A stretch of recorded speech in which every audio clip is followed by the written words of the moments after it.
मेरे प्यारे देशवासियों, नमस्कार। कोरोना के खिलाफ देश आज फिर एक बहुत बड़ी लड़ाई लड़ रहा है। कुछ सप्ताह पहले तक स्थितियां संभली हुई थी और फिर एक कोरोना की दूसरी वेव तूफान बनकर आ गई। जो पीड़ा आपने सही है, जो पीड़ा आप सह रहे हैं, उसका मुझे पूरा एहसास है। जिन लोगों ने बीते दिनों में अपनों को खोया है, मैं सभी देशवासियों की तरफ से उनके प्रति संवेदनाएं व्यक्त करता हूं। परिवार के एक सदस्य के रूप में मैं आपके दुख में शामिल हूं। चुनौती बड़ी है, लेकिन हमें मिलकर अपने संकल्प, अपने हौसले और तैयारी के साथ इसको पार करना है।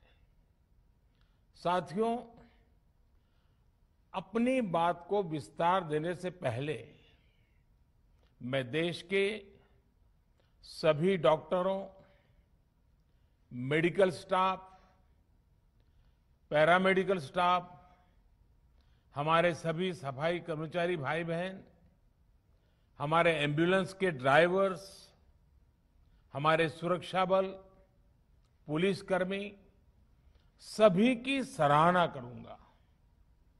आपने कोरोना की पहली वेव में भी अपना जीवन दांव पर लगाकर लोगों को बचाया था।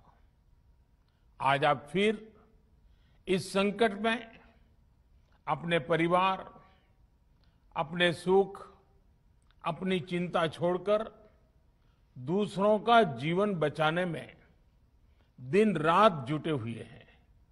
साथियों, हमारे शास्त्रों में कहा गया है, त्याज्यम न धैर्यम विदुरेऽपि काले, अर्थात कठिन से कठिन समय में भी हमें धैर्य नहीं खोना चाहिए।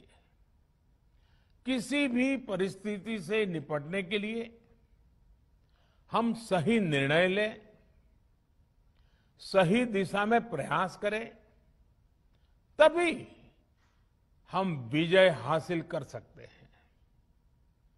इसी मंत्र को सामने रखकर आज देश दिन रात काम कर रहा है। बीते कुछ दिनों में जो फैसले लिए गए हैं, जो कदम उठाए गए हैं, वो स्थिति को तेजी से सुधारेंगे। इस बार कोरोना संकट में देश के अनेक हिस्से में ऑक्सीजन की डिमांड बहुत ज्यादा बढ़ी है। इस विषय पर तेजी से और पूरी संवेदनशीलता के साथ काम किया जा रहा है। केंद्र सरकार, राज्य सरकारें, प्राइवेट सेक्टर, सभी की पूरी कोशिश है कि हर जरूरतमंद को ऑक्सीजन मिले। ऑक्सीजन प्रोडक्शन और सप्लाई को बढ़ाने के लिए भी कई स्तरों पर उपाय किए जा रहे हैं। राज्यों में नए ऑक्सीजन प्लांट्स हो, 1 लाख नए सिलेंडर पहुंचाने हो, औद्योगिक इकाइयों में इस्तेमाल हो रही ऑक्सीजन का मेडिकल इस्तेमाल हो, ऑक्सीजन रेल हो, हर प्रयास किया जा रहा है। साथियों, इस बार जैसे ही कोरोना के केस बढ़े, देश के फार्मा सेक्टर ने दवाइयों का उत्पादन और बढ़ा दिया है।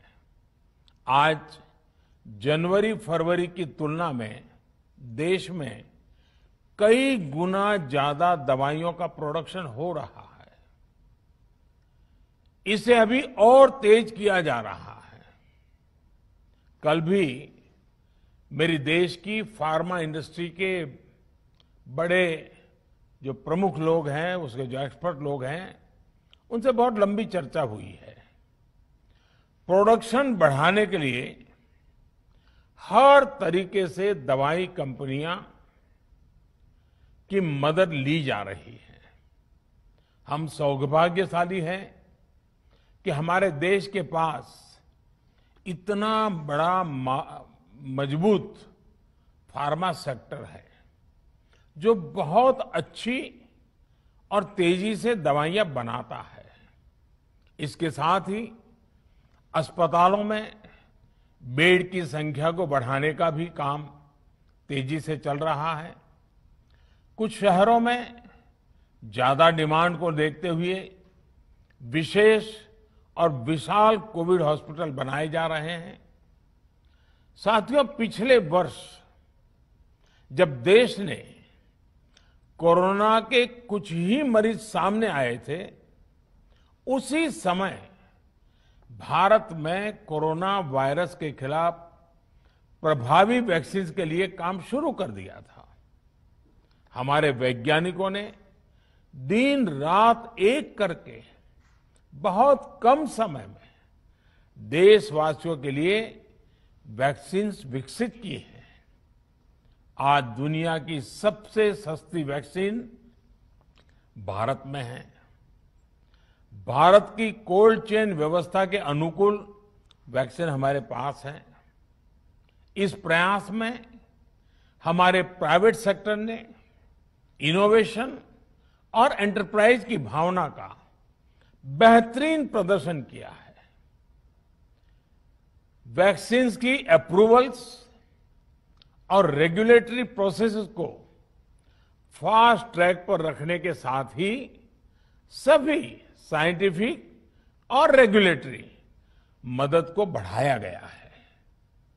यह एक टीम एफर्ट है जिसके कारण हमारा Bharat 2 made in India vaccine के साथ दुनिया का सबसे बड़ा टीकाकरण अभियान शुरू कर पाया। टीकाकरण के पहले चरण से ही गति के साथ ही इस बात पर जोर दिया गया कि ज्यादा से ज्यादा क्षेत्रों तक, जरूरतमंद लोगों तक वैक्सीन पहुंचे। दुनिया में सबसे तेजी से भारत में पहले 10 करोड़, फिर 11 करोड़ और अब 12 करोड़ वैक्सीन डोज दिए गए हैं। आज कोरोना से इस लड़ाई में हमें हौसला मिलता है कि हमारे health care workers, frontline corona warriors और सीनियर सिटीजन्स के एक बड़े हिस्से को वैक्सीन का लाभ मिल चुका है। साथियों, कल ही वैक्सीन को लेकर हुए एक और अहम फैसला भी हमने किया है। 1 मई के बाद से 18 वर्ष के ऊपर के किसी भी व्यक्ति को वैक्सीनेट किया जा सकेगा। अब भारत में जो वैक्सीन बनेगी उसका आधा हिस्सा सीधे राज्यों और अस्पतालों को भी मिलेगा। इस बीच गरीबों, बुजुर्गों, निम्न मध्यम वर्ग के लोग, 45 वर्ष की आयु के ऊपर के व्यक्तियों के लिए केंद्र सरकार का जो वैक्सीन कार्यक्रम चल रहा है वो भी उतनी ही तेजी से जारी रहेगा। पहले की तरह ही सरकारी अस्पतालों में मुफ्त वैक्सीन मिलती रहेगी, जिसका फायदा, जैसा मैंने कहा, हमारे गरीब परिवार हो, हमारे मध्यम वर्ग, निम्न मध्यम वर्ग के परिवार हो, वो उनका लाभ उठा सकेंगे। साथियों, हम सभी का प्रयास जीवन बचाने के लिए है, और जीवन बचाने के लिए तो है ही, प्रयास से भी ये है कि आर्थिक गतिविधियां और आजीविका कम से कम प्रभावित हो। प्रयास का तरीका यही रखा जाए। वैक्सीनेशन को 18 वर्ष की आयु के ऊपर के लोगों के लिए ओपन करने से शहरों में जो हमारे वर्कफोर्स है उसे तेजी से वैक्सीन उपलब्ध होगी। राज्यों और केंद्र सरकार के प्रयासों से श्रमिकों को भी तेजी से वैक्सीन मिले लगेगी। मेरा राज्य प्रशासन से आग्रह है कि वो श्रमिकों का भरोसा जगाए रखे। उनसे आग्रह करें कि वो जहां है वहीं रहे।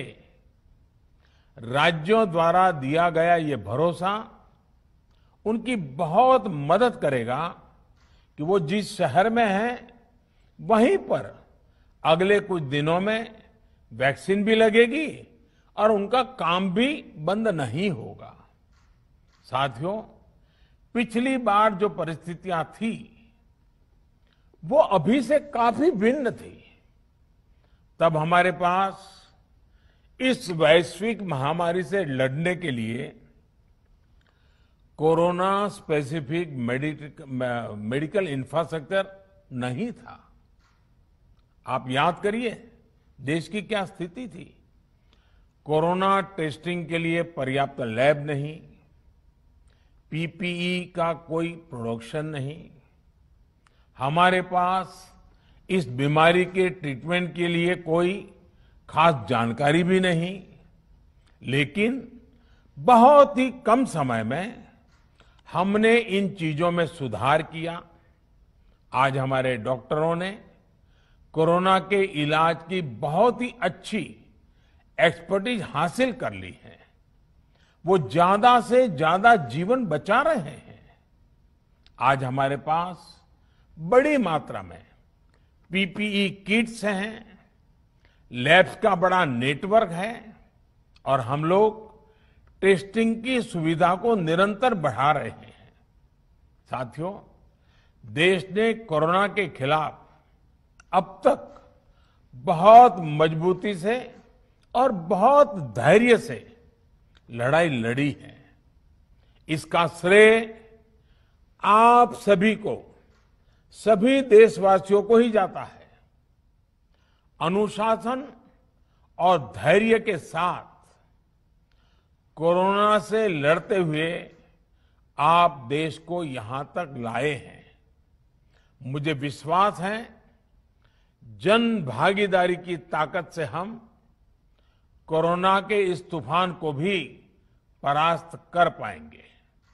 आज हम अपने चारों ओर देख रहे हैं कि कैसे कई लोग, कई सामाजिक संस्थाएं जरूरतमंदों तक मदद पहुंचाने में दिन रात जुटे हैं। दवाई पहुंचाना हो, खाने या रहने की व्यवस्था करनी हो, लोग पूरे मनोयोग के साथ काम कर रहे हैं। मैं इन सभी के सेवा भाव को आदरपूर्वक नमन करता हूं और देशवासियों से अपील करता हूं कि अधिक से अधिक मात्रा में इस संकट की घड़ी में देशवासी आगे आएं और जरूरतमंदों तक मदद पहुंचाएं। समाज के पुरुषार्थ और सेवा के संकल्प से ही हम ये लड़ाई जीत पाएंगे। मेरा युवा साथियों से अनुरोध है कि वो अपनी सोसाइटी में, मोहल्ले में, अपार्टमेंट्स में छोटी छोटी कमेटियां बनाकर कोविड अनुशासन पालन करवाने में मदद करें। हम ऐसा करेंगे तो सरकारों को न कभी कंटेनमेंट जोन लगाने की जरूरत पड़ेगी, न कर्फ्यू लगाने की जरूरत पड़ेगी और लॉकडाउन का तो सवाल ही नहीं उठता है, आवश्यकता ही नहीं पड़ेगी। स्वच्छता अभियान के समय देश में जागरूकता फैलाने के लिए मेरे बाल मित्रों ने बहुत मदद की थी। छोटे छोटे बालक, 5वीं, 7वीं, 8वीं, 10वीं में पढ़ने वाले, उन्होंने घर के लोगों को समझाया था, मनाया था। उन्होंने बड़ों को भी स्वच्छता का संदेश दिया था। आज मैं फिर अपने बाल मित्रों से एक बात विशेष तौर पर कहना चाहता हूं। मेरे बाल मित्र, घर में ऐसा माहौल बनाइए कि बिना काम, बिना कारण घर के लोग घर से बाहर न निकले। आपकी जीत बहुत बड़ा परिणाम ला सकती है। प्रचार माध्यमों से भी मेरी प्रार्थना है कि ऐसे संकट की घड़ी में वो लोगों को सतर्क और जागरूक करने के लिए जो प्रयास कर रहे हैं उसे और बढ़ाएं। इसके साथ ही इसके लिए भी काम करें कि डर का माहौल कम हो सके, लोग अफवाह और भ्रम में न आए। साथियों, आज की स्थिति में हमें देश को लॉकडाउन से बचाना है। मैं राज्यों से भी अनुरोध करूंगा कि वो लॉकडाउन को अंतिम विकल्प के रूप में ही इस्तेमाल करें। लॉकडाउन से बचने की भरपूर कोशिश करनी है और माइक्रो कंटेनमेंट जोन पर ही ध्यान केंद्रित करना है। हम अपनी अर्थव्यवस्था की सेहत भी सुधारेंगे और देशवासियों की सेहत का भी ध्यान रखेंगे। साथियों, आज नवरात्रि का आखिरी दिन है। कल रामनवमी है और मर्यादा पुरुषोत्तम श्री राम का हम सभी को यही संदेश है कि हम मर्यादाओं का पालन करें। कोरोना के इस संकट काल में कोरोना के बचने के जो भी उपाय है, कृपया करके उनका पालन 100% करिए। दवाई भी, कड़ाई भी, इस मंत्र को कभी भी भूलना नहीं है। ये मंत्र जरूरी है, वैक्सीन के बाद भी जरूरी है। रमजान के पवित्र महीने का भी आज 7वां दिन है। रमजान हमें धैर्य, आत्मसंयम और अनुशासन की सीख देता है। कोरोना के खिलाफ जंग जीतने के लिए अनुशासन भी, उसकी भी उतनी ही जरूरत है। जब जरूरी हो तभी बाहर निकले। कोविड अनुशासन का पूरा पालन करें। मेरा आप सभी से यही आग्रह है।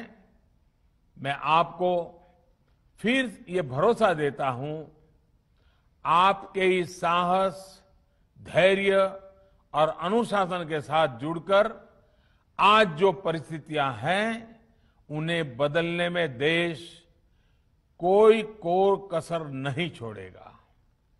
आप सभी स्वस्थ रहें, आपका परिवार स्वस्थ रहे, इसी कामना के साथ मैं अपनी बात समाप्त करता हूं। आपका बहुत बहुत धन्यवाद।